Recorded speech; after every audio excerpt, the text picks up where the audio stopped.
Kaugnay pa rin ng pagsasampa ng kaso sa ilang senador at kongresista kahapon kaugnay sa umano'y pork barrel scam. Makakausap natin ngayon si Grace Pulido Tan, ang chairperson po ng Commission on Audit. Magandang umaga po, ma'am.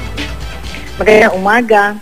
Okay, ma'am, matapos niyo pong ilabas yung COA report sa paggamit ng pork barrel mula 2007 hanggang 2009, kailan niyo naman po iimbestigahan ang naging paggamit sa pork barrel mula 2010 hanggang 2012?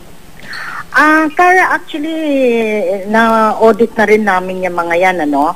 Pero on a per-agency basis.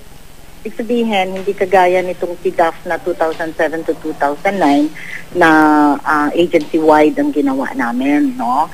At makikita yan sa mga aming mga annual audit report doon sa mga specific agencies na nakitahan namin na narilisan ng mga PDAF. For example, yung ZIREC, na narinig na rin natin ang pangalan niyan doon sa 2007-2009 report, yung NABCOR, yung mga local governments ng Antipolo, ng Pilar Bataan, Dinalupihan Bataan, Tual Pangasinan, meron ding mga bayan sa Nueva Ecija. These are all already released audit reports, no? Nasa website namin. Bakit po, ma'am, iba yung ginawa ninyo kumpara dun sa 2007 na special audit report na ginawa nyo, ma'am? Kasi nga yung 2007 to 2009 special audit report yun. Opo. Hindi ito yung yearly o taunan na ginagawang regular financial audit sa mga ahensya.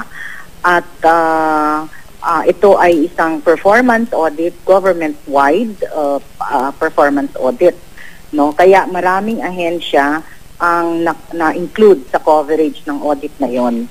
Talagang meron kaming mga special audits na ganon, no, of that type.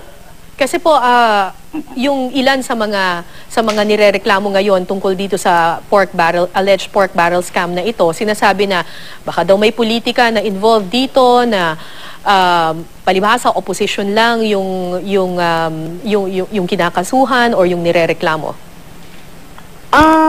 Alam mo, sa nature ng trabaho namin, unang-una, talagang ang tutumbukin mo dyan, government employee or public official. Opo. At sanay na kaming nasasabihang may politika. Opo. Basta pag hindi nagustuhan yung lumabas na result, pinulitika na namin. Pero hindi totoo yun.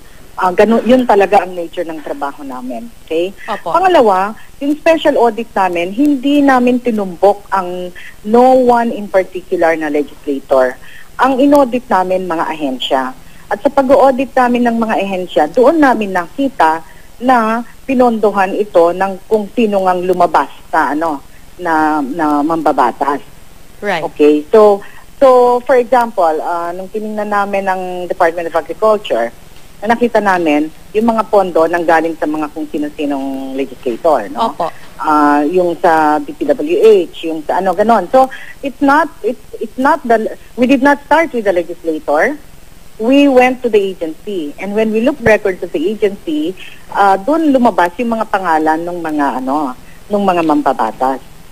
So hindi tama, misleading na na pinupuntirya yung oposisyon. Correct. Hindi namin sila pinupuntirya. Lumabas ang mga pangalan nila nung ino-audit namin yung ahensya. Okay. Sunod daw pong kakasuhan ng NBI yung mga government executive na dawit sa Malampaya Fund Scam. Ano po ang nakita ninyong irregularidad dito sa inyong pag-audit sa Malampaya? I cannot speak about the Malampaya audit because it has not been released. Tapos na po yung audit namin sa Malampaya. And again, this is a special audit. It's a government-wide audit kasi lahat ng mga ahensya na nakatanggap ng pondo from the Malampaya kasama sa audit na ito, no?